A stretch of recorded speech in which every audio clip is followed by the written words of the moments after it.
हल्कू ने आकर स्त्री से कहा, सहना आया है, लाओ जो रुपए रखे हैं उसे दे दूं, किसी तरह गला तो छूटे। मुन्नी झाड़ू लगा रही थी, पीछे फिरकर बोली, 3 ही तो रुपए हैं, दे दोगे तो कमल कहाँ से आवेगा? माघ पूस की रात हार में कैसे कटेगी? उससे कह दो फसल पर दे देंगे। अभी नहीं। हल्कू एक क्षण अनिश्चित दशा में खड़ा रहा। पूस सिर पर आ गया, कमल के बिना हार में रात को वह किसी तरह नहीं जा सकता। मगर सहना मानेगा नहीं, घुड़कियां जमावेगा, गालियां देगा। बला से जाड़ों में मरेंगे, बला तो सिर से टल जाएगी। ये सोचता हुआ वह अपना भारी भरकम डील लिए हुए जो उसके नाम को झूठ सिद्ध करता था, स्त्री के समीप आ गया और खुशामद करके बोला, ला दे दे, गला तो छूटे। कमल के लिए कोई दूसरा उपाय सोचूंगा। मुन्नी उसके पास से दूर हट गई और आंखें तरेरती हुई बोली, कर चुके दूसरा उपाय? जरा सुनूं तो कौन सा उपाय करोगे? कोई खैरात दे देगा कमल, न जाने कितनी बाकी है जो किसी तरह चुकने ही नहीं आती। मैं कहती हूं तुम क्यों नहीं खेती छोड़ देते? मर मर काम करो, उपज हो तो बाकी दे दो, चलो छुट्टी हुई। बाकी चुकाने के लिए ही तो हमारा जन्म हुआ है, पेट के लिए मजूरी करो, ऐसी खेती से बाज आए। मैं रुपए न दूंगी न दूंगी। हल्कू उदास होकर बोला, तो क्या गाली खाऊं? मुन्नी ने तड़प कर कहा, गाली क्यों देगा, क्या उसका राज है? मगर यह कहने के साथ ही उसकी तनी हुई भौहें ढीली पड़ गईं। हल्कू के उस वाक्य में जो कठोर सत्य था वह मानो एक भीषण जंतु की भांति उसे घूर रहा था। उसने जाकर आले पर से रुपए निकाले और लाकर हल्कू के हाथ पर रख दिए। फिर बोली, तुम छोड़ दो अब की से खेती, मजूरी में सुख से एक रोटी तो खाने को मिलेगी, किसी की धौंस तो न रहेगी। अच्छी खेती है, मजूरी करके लाओ, वह भी उसी में झोंक दो, उस पर धौंस। हल्कू ने रुपए लिए और इस तरह बाहर चला मानो अपना हृदय निकालकर देने जा रहा हो। उसने मजूरी से एक एक पैसा काट कपट कर 3 रुपए कमल के लिए जमा किए थे। वह आज निकले जा रहे थे। एक एक पग के साथ उसका मस्तक अपनी दीनता के भार से दबा जा रहा था। 2 पूस की अंधेरी रात, आकाश पर तारे भी ठिठुरते हुए मालूम होते थे। हल्कू अपने खेत के किनारे ऊख की परतों की एक छतरी के नीचे बांस के खटोले पर अपनी पुरानी गाढ़े की चादर ओढ़े पड़ा कांप रहा था। खाट के नीचे उसका संगी कुत्ता जबरा पेट में मुंह डाले सर्दी से कुकू कर रहा था। 2 में से एक को भी नींद न आती थी। हल्कू ने घुटनियों को गर्दन में चिपकाते हुए कहा, क्यों जबरा, जाड़ा लगता है? कहता तो था घर में पुआल पर लेट रह, तो यहाँ क्या लेने आए थे?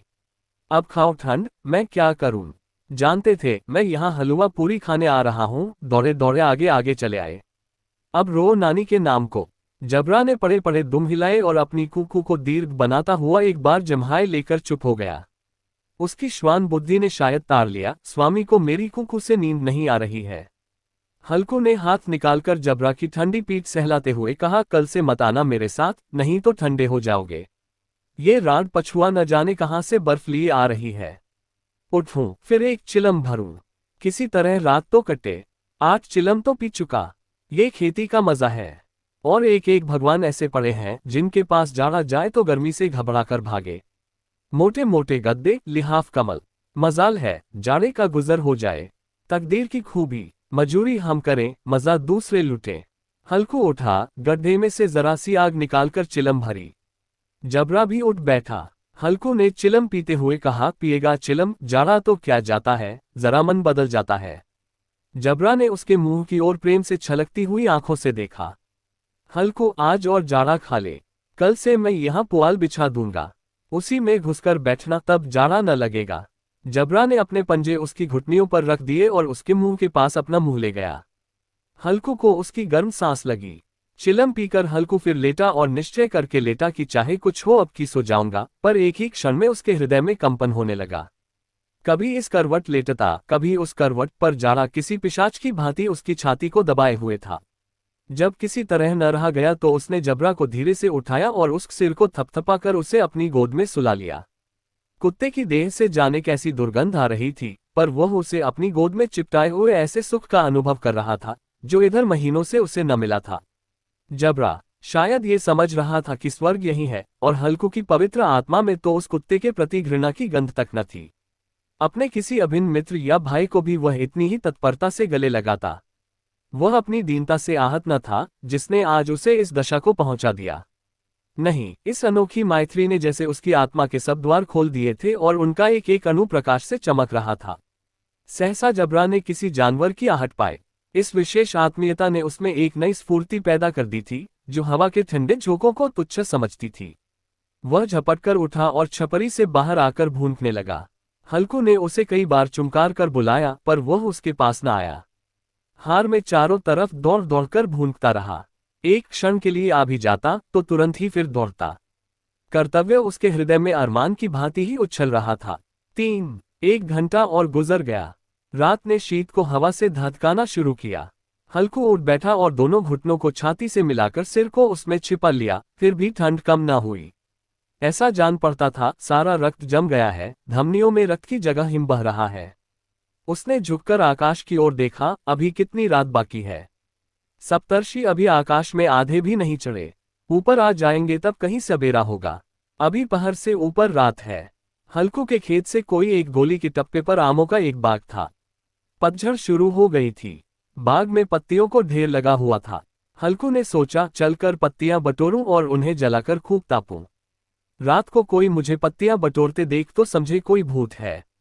कौन जाने कोई जानवर ही छिपा बैठा हो, मगर अब तो बैठे नहीं रहा जाता। उसने पास के अरहर के खेत में जाकर कई पौधे उखाड़ लिए और उनका एक झाड़ू बनाकर हाथ में सुलगता हुआ उपला लिए बगीचे की तरफ चला। जबरा ने उसे आते देखा तो पास आया और दुम हिलाने लगा। हल्कू ने कहा, अब तो नहीं रहा जाता जबरू, चलो बगीचे में पत्तियां बटोर कर तापें। टाँठे हो जाएंगे तो फिर आकर सोएंगे, अभी तो बहुत रात है। जबरा ने खूब करके सहमति प्रकट की और आगे आगे बगीचे की ओर चला।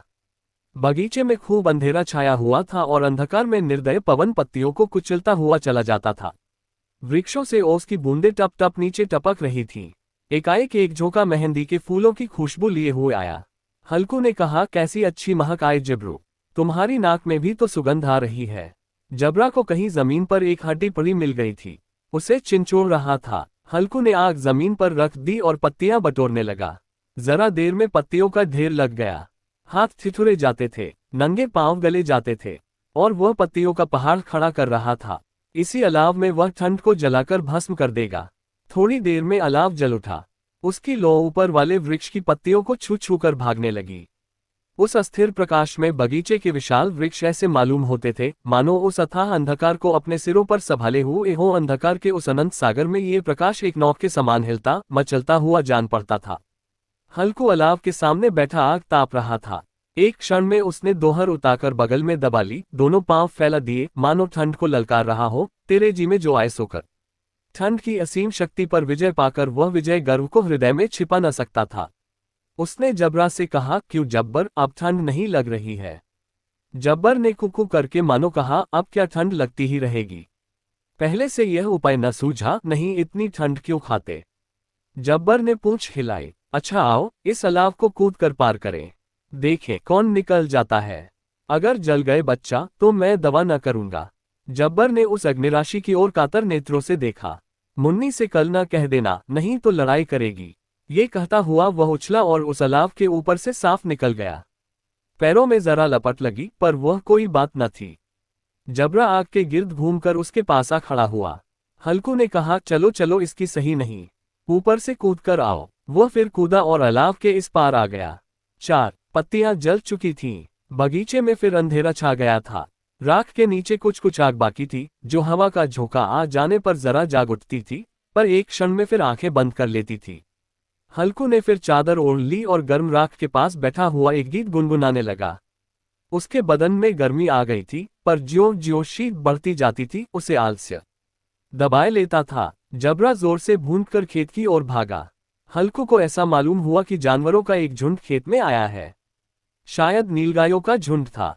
उनके कूदने दौड़ने की आवाजें साफ कान में आ रही थी। फिर ऐसा मालूम हुआ कि खेत में चर रही हैं। उनके चबाने की आवाज चरचर सुनाई देने लगी। उसने दिल में कहा, नहीं, जबरा के होते कोई जानवर खेत में नहीं आ सकता। नोच ही डाले, मुझे भ्रम हो रहा है। कहाँ, अब तो कुछ नहीं सुनाई देता। मुझे भी कैसा धोखा हुआ। उसने जोर से आवाज लगाई, जबरा जबरा। जबरा भूंदता रहा, उसके पास न आया। फिर खेत के चरे जाने की आहट मिली। अब वह अपने को धोखा न दे सका। उसे अपनी जगह से हिलना जहर लग रहा था। कैसा दंदाया हुआ था। इस जाड़े पाले में खेत में जाना, जानवरों के पीछे दौड़ना असह्य जान पड़ा। वह अपनी जगह से न हिला। उसने जोर से आवाज लगाई, लिहो लिहो लिहो। जबरा फिर भून उठा। जानवर खेत चर रहे थे। फसल तैयार है। कैसी अच्छी खेती थी, पर ये दुष्ट जानवर उसका सर्वनाश किए डालते हैं। हल्कू पक्का इरादा करके उठा और 2-3 कदम चला, पर एकाएक हवा का ऐसा ठंडा चुभने वाला बिच्छू की डंका सा झोंका लगा कि वह फिर बुझते हुए अलाव के पास आ बैठा और राख को कुरेदकर अपनी ठंडी देह को गरमाने लगा। जबरा अपना गला फाड़ डालता था, नीलगाय खेत का सफाया किए डालती थी और हल्कू गर्म राख के पास शांत बैठा हुआ था। अकर्मण्यता ने रस्सियों की भांति उसे चारों तरफ से जकड़ रखा था। उसी राख के पास गर्म जमीन पर वह चादर ओढ़कर सो गया। सवेरे जब उसकी नींद खुली तब चारों तरफ धूप फैल गई थी और मुन्नी कह रही थी, क्या आज सोते ही रहोगे? तुम यहाँ आकर रम गए और उधर सारा खेत चौपट हो गया। हल्कू ने उठकर कहा, क्या तू खेत से होकर आ रही है? मुन्नी बोली, हाँ, सारे खेत का सत्यानाश हो गया। भला ऐसा भी कोई सोता है? तुम्हारे यहाँ मड़ैया डालने से क्या हुआ? हल्कू ने बहाना किया, मैं मरते मरते बचा, तुझे अपने खेत की पड़ी है। पेट में ऐसा दर्द हुआ कि मैं ही जानता हूँ। दोनों फिर खेत के डांड पर आए। देखा, सारा खेत रौंदा पड़ा हुआ है और जबरा मड़ैया के नीचे चित लेटा है, मानो प्राण ही न हो। दोनों खेत की दशा देख रहे थे। मुन्नी के मुख पर उदासी छाई थी, पर हल्कू प्रसन्न था। मुन्नी ने चिंतित होकर कहा, अब मजदूरी करके मालगुजारी भरनी पड़ेगी। हल्कू ने प्रसन्न मुख से कहा, रात को ठंड में यहाँ सोना तो न।